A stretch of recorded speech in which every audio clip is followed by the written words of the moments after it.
In the 1990s, there was a small town in New Mexico that became the center of a bizarre mystery. To this day, it is still unsolved. The people living in the town were being driven insane by a sound nobody could identify. Some said it sounded like a jet engine, while others claimed it was more like a train. No matter who you talk to, though, they all agree it was an incredibly loud and persistent low rumble that never seemed to stop.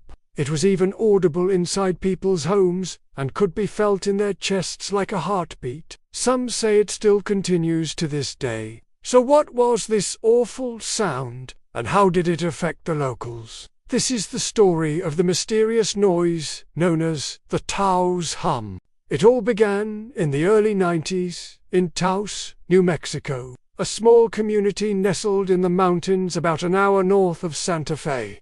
One day, a local resident contacted the press to tell them about a strange humming noise that had been plaguing him for weeks. At first, he thought it was tinnitus, a condition that can cause a ringing or buzzing in the ears, but when he realized that other people were hearing it too, he knew something else was at play. At first, only a few people reported hearing the noise, but soon enough, dozens of locals were coming forward with the same story. None of them could identify the source of the sound. At first, it was intermittent, but soon it was a constant presence that droned on day and night.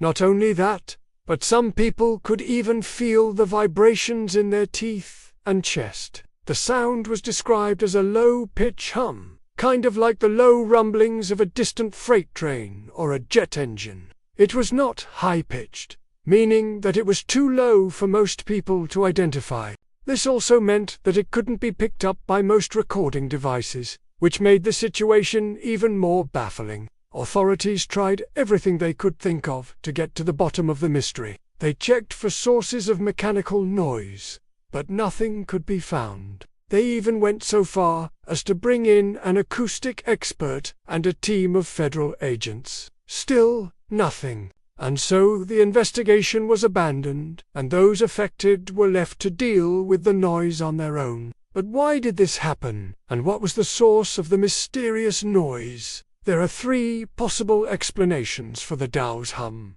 The first is that it was caused by a technical source, such as a natural gas compressor station or a nearby power plant. However, the people who live near these facilities claim that they cannot hear the noise. Also, the sound was described as being constant, which is not typical of most industrial machinery. After all, machines do make regular breaks. The second explanation is that the hum was caused by something psychological. According to this theory, the noise wasn't actually there at all. Instead, it was created in the minds of those who heard it. While this may sound crazy, it's actually quite common. For example, there have been cases of entire communities being driven insane by a phantom noise. In these cases, the noise is not actually there, but because everyone is hearing it, they begin to believe that it is. It's possible that something similar happened in Taos. Perhaps the initial reports of the hum caused a mass hysteria. After all, the human brain is a powerful thing and can convince us that things are real, even when they are not. However, there is one piece of evidence that makes this theory unlikely. Several people who moved away from Taos reported that they still heard the noise. If it was all in their heads, then why didn't it go away when they left? Well, according to some, the Taos Hum is still there to this day, driving those poor people crazy. Maybe we should listen to them. Now, go watch Mysterious Island, where people go insane. Or click this other video instead.